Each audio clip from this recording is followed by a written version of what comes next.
We're showing you the Milwaukee electrical staple gun today. It takes these Romex staples, which you can buy in a box of 600 from Milwaukee. They're basically 1-inch staples. You undo the lever on the side here, slide your lever back. The staples go in underneath here.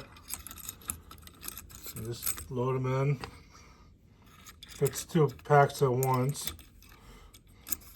Not sure exactly how many staples is in the pack. Then you just slide your lever in, lock it in. We're going to need a battery. It takes the M12 battery. So we're just going to put that battery in. There's that. Then we can get our wire out.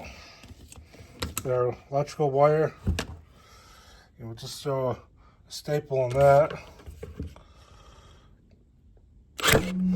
There's one staple.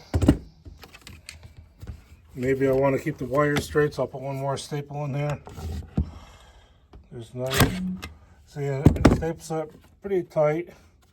I could move the wire slightly, but yeah, as simple as that.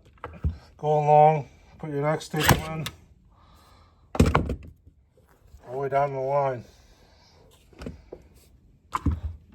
Just hold it tight and pull the trigger. So that's Milwaukee staple gun for you. Any questions? Please like and subscribe to the video.